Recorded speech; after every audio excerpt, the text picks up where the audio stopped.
자, 오늘 쉬운 번째 시간입니다. 한스킹, 나는 무엇을 믿는가? 173쪽입니다. 장수로 삶의 바탕입니다. 5번이에요. 5장. 삶의 바탕에 앞에서 쭉 여러 가지 작은 항목들을 이야기했어요. 지금 읽어야 될 항목의 제목이 인간을 목표로 한 진화 이렇게 되어 있습니다. 바로 앞단락에서 한스킹이 앞으로 세 가지 방향에서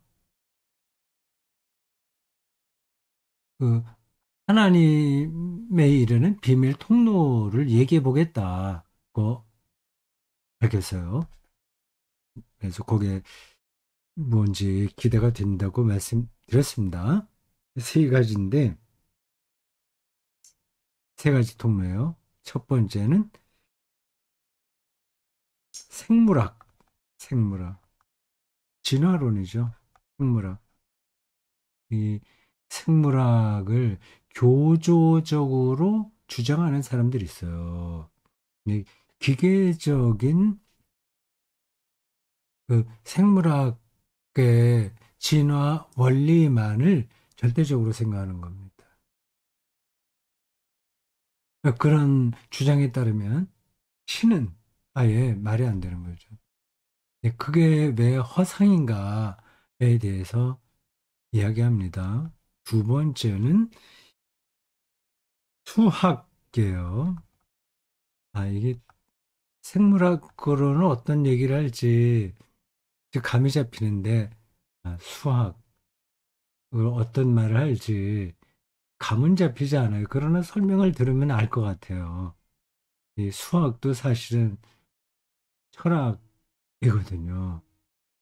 수라고 하는 게 그렇게 간단한 게 아닙니다. 왜 수가 있는지, 그리고 인간은 왜 수를 생각했는지도 신비로운 거예요. 십진법, 무슨 법, 이렇게 있잖아요.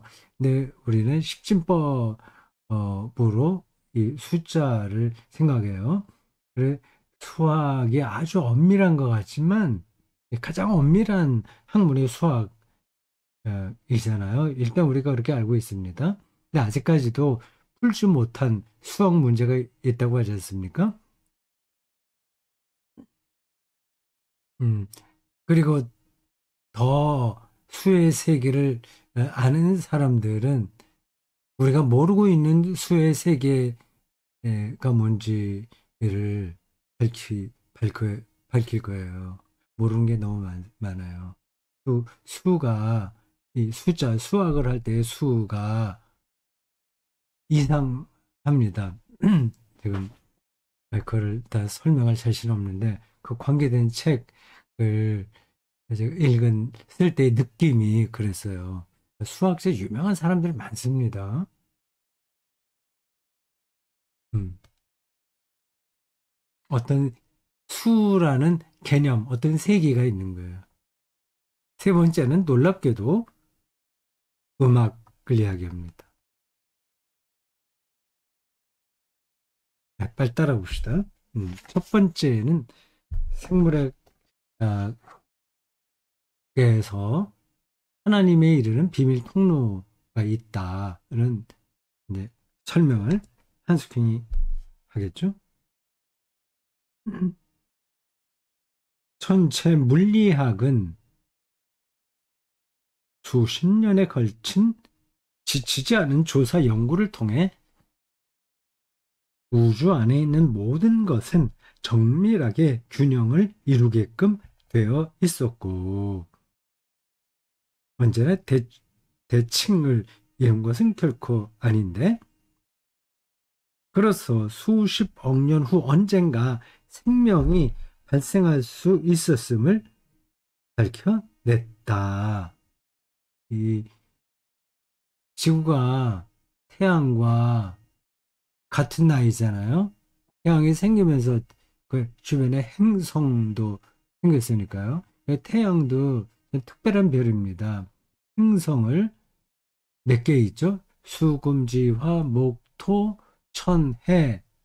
8개 행성이 있어요. 명왕성은 그 행성이었다가 지금은 에, 행성의 지위를 잃었습니다.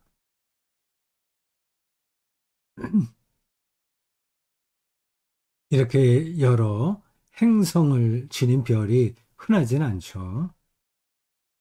일단 행성이 있어야 생명체가 가능하니까 우주 안에 있는 별들 중에서 생명체가 있는 별을 찾으려면 일단은 행성이 있는 별을 찾아야 됩니다. 근데 그게 생각보다 그렇게 많지는 않아요. 우주에는 별이 어마어마하게 많기 때문에 제가 숫자가 그렇게 많지 않다고 하는 그거마저도 굉장한 숫자겠죠. 그래서 지구가 태양과 같이 시작했는데 10억 년 후에 생명체가 거기서 나왔습니다. 그걸 캄브리아기라고 하나요?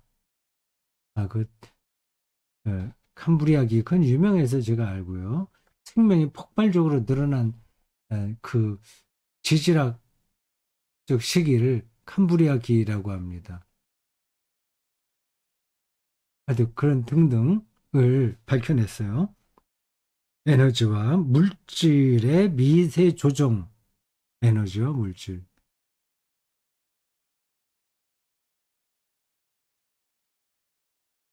원자핵의 전자기적 힘들의 미세 조정. 조금씩 조금씩 바꿔나가는 그러한 흐름들이 지구 안에 있었던 거죠. 우리 태양 안에서 핵 반응에 의한 중력과 에너지의 미세 조정. 물리학자들이 그리고 물리학자 아닌 사람들도 이 모든 것이 실로 우연히 생명을 아니 인간을 목표로 진화해 왔는가라고 묻는 것은 이해하고도 남는 일이다. 너무 우연한 일들이 거기에 개입돼서 지금 지적 생명체인 인간까지 진화해 온 거 아니겠습니까? 그럼 분명하잖아요. 진화는 분명하잖아요. 그건 과학적으로 증명되는 거 아니겠습니까? 아, 근데 이게 꼭 인간을 목표로 해서 진화해 온 거 맞나? 아닐 수도 있었는데, 그거 누구나 생각할 수 있는 거죠.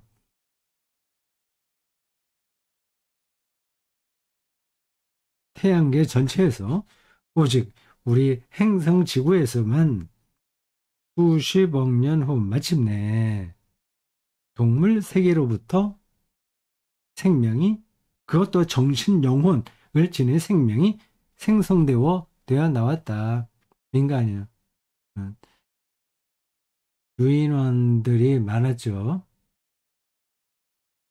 수백만 전에 지금부터 수백만 년 전, 수백만 년 전이라고 하더라도 지구 전체의 45억 년 나이에 비하면 그렇게 길지도 않죠.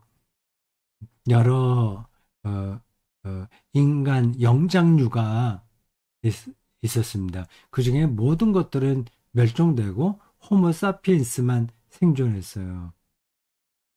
그 영장류 사이에 실제로 교류가 있었나 없었나? 뭐 그런 것도 연구합니다. 그리고 호모 에렉투스하고 뭐 네안데르탈인이 이렇게 서로 교류가 있었나? 아닌가? 뭐 그런 거 말이죠. 너무 까마득한 이야기예요. 근데 지금 인간은 정신, 영혼, 뭐 몸을 포함하여 특별한 아, 존재가 되지 않았습니까? 아주 특별하긴 정말 특별한 거예요, 사람은요. 정신, 영혼만이 아니라 인간의 몸도 특별한 겁니다. 짐승하고 다른 거예요. 그게 정신, 영혼과 연결돼 있으니까 몸도 특별해진 겁니다.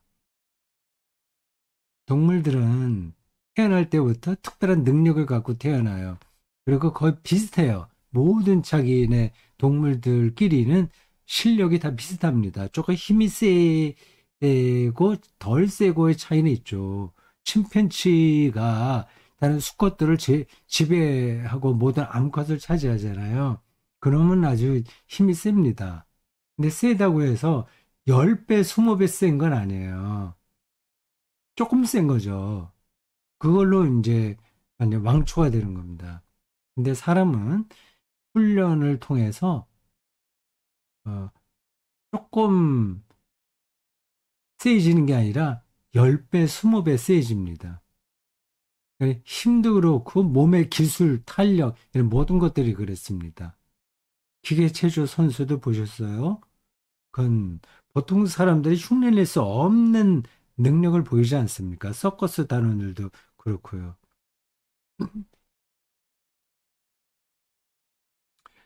최근에 연구 성과에 근거하여 우리가 안 바에 따르면 우주 안에서 인간은 유일하다. 현재까지 알려진 바로는요. 앞으로도 설령 다른 지적 존재가 어딘가 우주 어딘가에 있다고 하더라도 그걸 우리는 알지 못할 겁니다. 너무 거리가 멀어서 교류가 안 되는 거예요. 이미 어느 행성 아주 먼 아득한 그 먼 곳에서 지적 생명체가 어, 생겼다가 멸종했을지 모릅니다. 지구라는 행성에서 인간도 또 우리가 알지 못하는 방식으로 멸종할지 모르죠. 이건 다 열려 있는 문제예요. 근데 어떻게 아, 우리가 하는 애에 따라서도 좀 결과도 달라질 수 있겠죠. 물론 우리의 노력과 완전히 관계없이 어떤 특별한 일들도 벌어질 수 있습니다. 공상과학 소설은 특히 영화를 통해 사람들을 매혹하지만 글자 그대로 공상에 머문다. 에일리언은 보이지 않는다. 에일리언. 어떤 마귀 같은 거죠. 동물하고 인간 중간쯤 되는 거, 그 공상 영화에 나오는 거죠. 에일리언. 보이지 않는. 외계인의 존재를 나는 믿지 않는다. 이렇게, 어, 장담할 수 있나요? 외계인의 존재를 나는 믿지 않는다. 저는 이렇게, 어, 장담하지는 못하겠습니다. 하도 우주가 넓으니까 어떤 지적 생명체가 있을 가능성을 완전히 부정할 수는 없거든요. 그러나 앞에서 제가 단서를 붙였어요. 그들이 있다고 하더라도 우리와 연결은 되지 않을 거다. 너무 머니까. 그럼 없는 거나 마찬가지일 수도 있죠. 잠깐 있다가 없어졌다면 그건 우리하고 관련이 없는 거니까요. 그런 차원에서 이 한스킹이 외계인의 존재를 믿지 않는다고 얘기한 걸까요? 에일리언은 뭐 외계 공상 소설에서 나오는 외계인인가 보죠.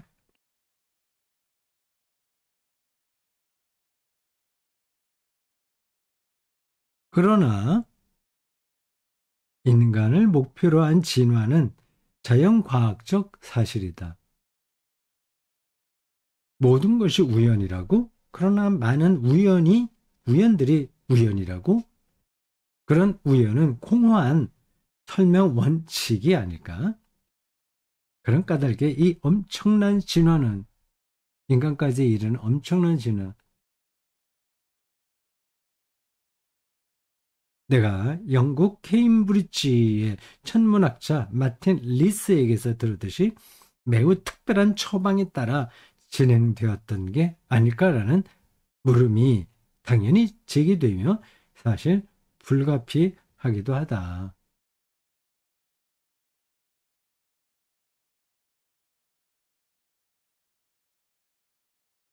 이 이 인간 그럼 진화의 오기가 거의 불가능하니까 이렇게 얘기하는 겁니다.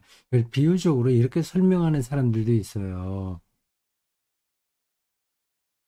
한 150명 되는 악기를 가진 들을 한 군데 모아놓고 각자 자기가 하고 싶은 소리를 마음대로 내봐라.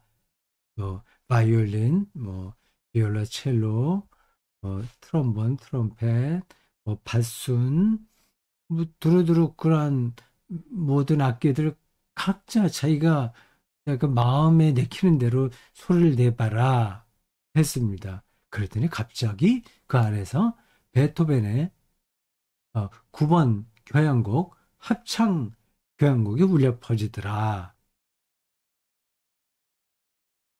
이런 정도로 거의 불가능한 일이 인간 출현이라고 하는 겁니다. 아주 특이한 현상인 거죠.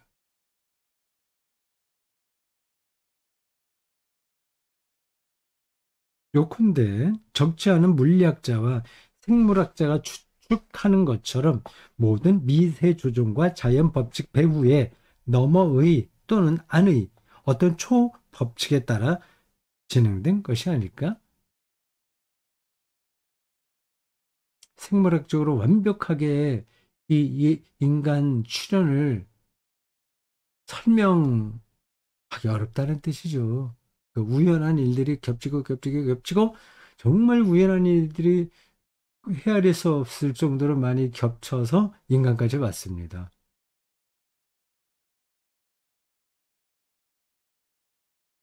여러, 여러 과학자들은 이 초법칙을 인간 원칙이라고 지칭한다. 이 원칙이 이미 최초의 조건들과 자연의 상수들로 하여금 있고 이런 단어들 더 이상 설명하지는 않겠습니다. 제가 설명할 만큼 생물학과 물리학에 대해서 아는 게 없기도 하고요.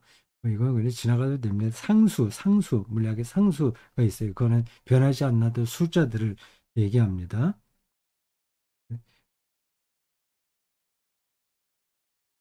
최초의 조건들과 자연의 상수들로 하여금 생명이 그리고 마침내 인간이 생겨날 수 있도록 하는 성질을 확실히 지니게끔 했고, 과연 그래서 실제로 생겨날 수 있었다.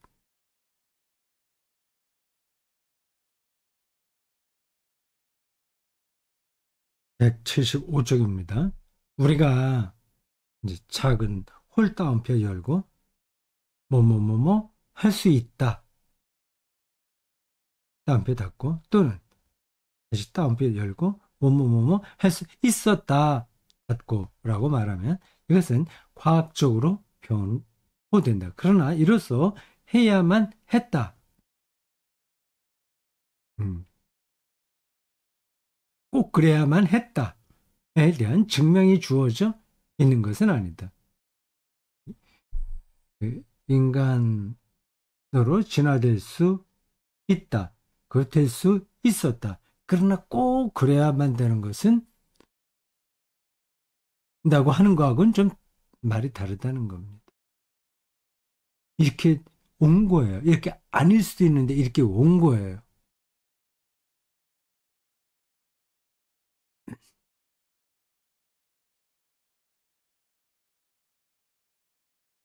그래서 우리가 보통 하나님의 섭리라고도 얘기하지 않습니까? 그러니까 이제 다른 이야기긴 한데 서로 통하는 겁니다. 내가 누구를 만나게 되었다 하는 것도 꼭 그래야만 만나야만 된다는 것이 꼭 보장된 건 아닌 거예요. 우연한 일들이 많이 겹치고 겹치고 겹치고 그럴 수는 있으나 아닐 수도 있는데 그렇게 만나게 된 겁니다. 그 과정을 하나님의 섭리 그렇게 얘기하는 거죠. 만일 신앙인들이 이 인간 원칙, 예, 인간의 초법칙이라고 얘기를 하네요. 인간 원칙을 곧바로 하나님은 존재해야만 하고 인간을 원하셨다는 것에 대한 과학적 증거로 삼고자 한다면 이는 신앙에 근거한 느닷없는 결론이요. 비약이 되는 거죠. 갑자기 나오는 거니까. 그걸로 하나님이 존재한다. 그렇게 말하기는 좀 곤란한 거죠. 사실이 아니라 특정한 이해관계에 정향된 이데올로기화다. 자기 신앙을 합리화하기 위해서 그 모든 것들을 끌어다가 붙이는 거죠. 이데올로기처럼 받아들이는 거죠. 기독교 교리를 절대화하려고 이런저런 과학 증거들을 끌어오는 거죠. 그러니까 법칙, 인간 원칙에서 곧바로 하나님의 신앙으로 가기는 힘들다고 하네요. 많은 사람들이 그렇게 했으니까요. 그건 좀 느닷없다 얘기합니다. 그러나 이제는 동일한 문제점의 뒷면을 살펴보자. 자연과학은 그러한 초자연 법칙을 위해 경험적, 수학적 근거를 제공할 수 없음이 명백히 드러났다. 거기 이제 빈 틈이 있는 거예요. 과학과 수학이 어디서 어디로 넘어가는 그 빈 공간을 비약이죠, 일종의. 거기를 채울 수가 없는 거예요.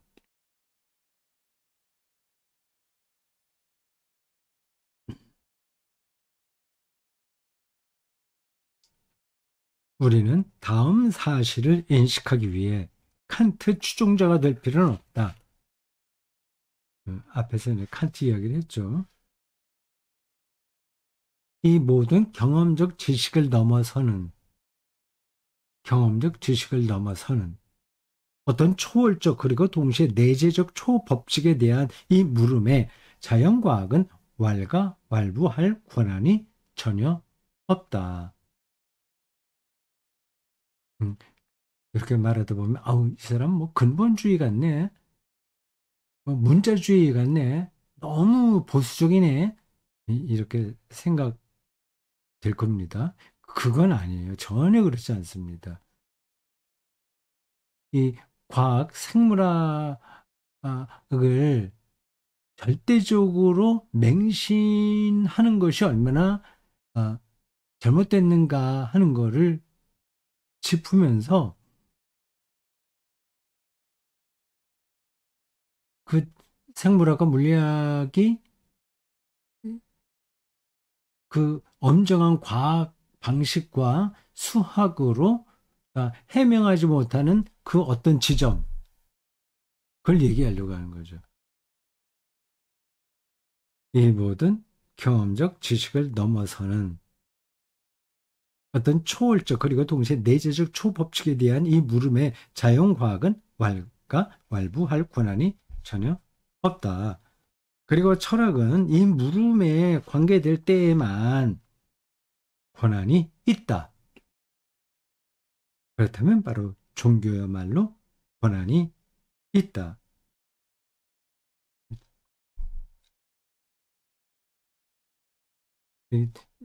잘 와닿지 않을 수 있어요. 읽다 보니까 어떤 그 자연과학과 철학에 대한 전이해가 좀 없으면 이게 좀 너무 일방적인 것 같네.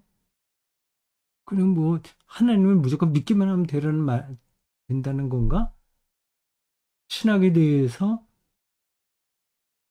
그리고 기독교 신앙에 대해서 과학 아, 이 전혀 아무 말도 하면 안 된다는 얘기인가? 광신과 미신까지도 그 내버려둬도 된다는 말인가 하는 생각이 들 수 있을 거예요. 전혀 그렇지는 않습니다. 그걸 얘기하려고 하는 게 아니에요.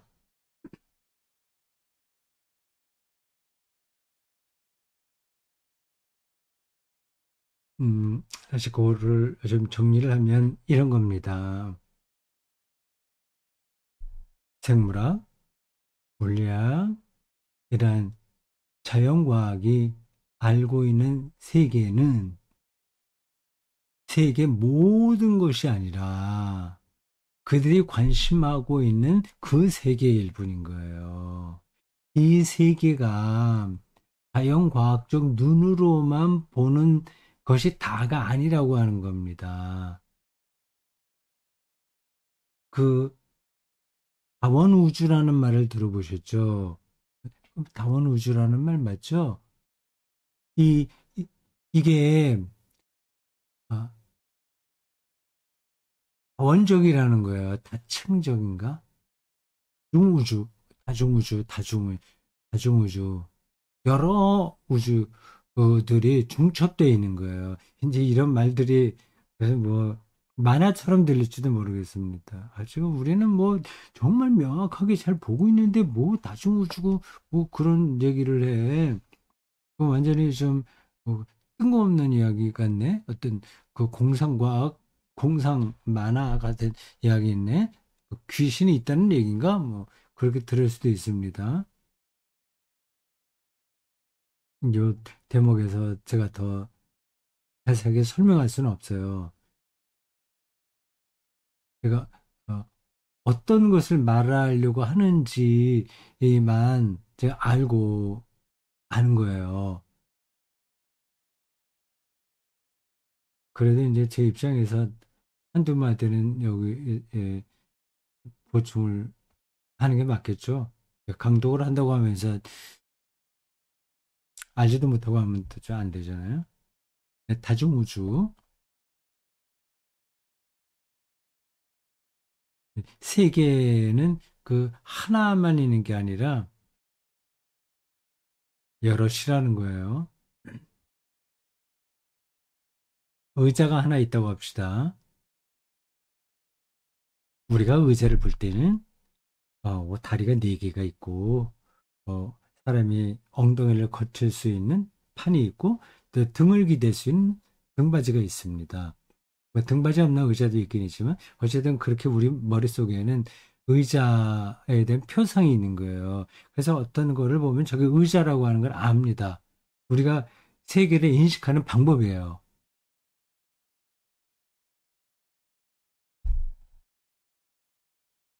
그런데 파리가 한 마리 있다고 합시다. 이 파리에게는 의자에 대한 개념이 없어요. 그냥 편편한 데 있으면 그냥 편편한가 보다 거기 앉아도 되고 또 뒷받침이 있으면 그냥 거기에 날아서 앉는 것뿐입니다. 저게 의자가 다리가 네 개고 사람 우리 겉에 앉을 수 있는 판이 있고 등받이고 그런 개념이 없는 거예요. 그에게는 그냥 어떤 나무 뭐 그런 것만 그 파리에게 그것만이 그의 세계입니다.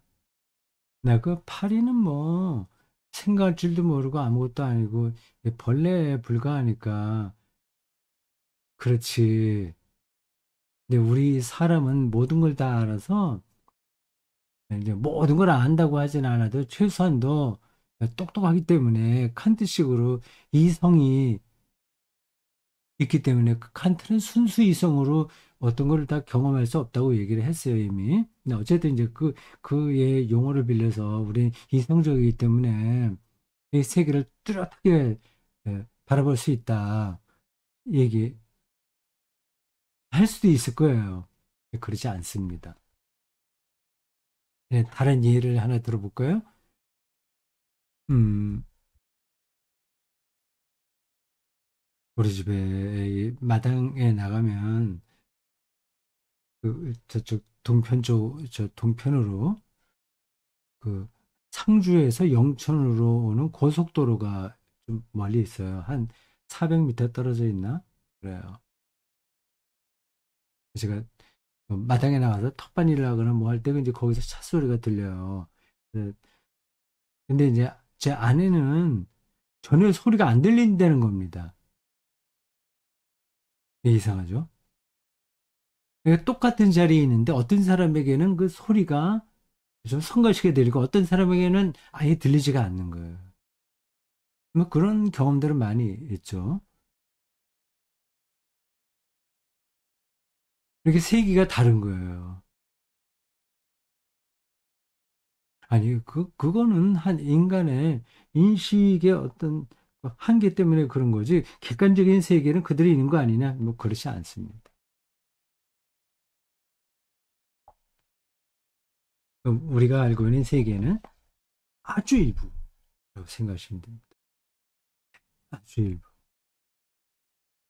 이 지점에서 정반대의 결론, 이 장엄한 진화 과정에서 인간을 원하신 하나님은 존재할 수 없다는 결론을 이끌어내는 것은 더더욱 어처구니 없다는 것이 드러납니다. 이 경우 느닷없는 결론은 불신앙에 근거하고 있는데 이것 역시 이데올로기라는 혐의를 받기 마련이다. 하나님이 없다고 하는 걸 전제하고 뭘 이렇게 보니까 없는 것처럼 보이는 거죠.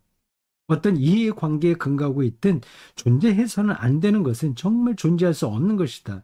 다윈의 진화론을 통해서도 우리는 하나님의 존재를 배제할 수 없다. 그것은 다윈의 의도도 아니었다. 자연과학은 앞에서 설명했듯이 하나님 존재의 긍정과 관련해서와 마찬가지로 하나님의 존재 부정과 관련해서는 저도 왈가왈부할 권한이 전혀 없다. 이 영역이 다르다고 하는 겁니다. 이는 놀랄 일이 아니니 어떤 학문도 실제 전체 이게 중요한 겁니다. 실제 전체를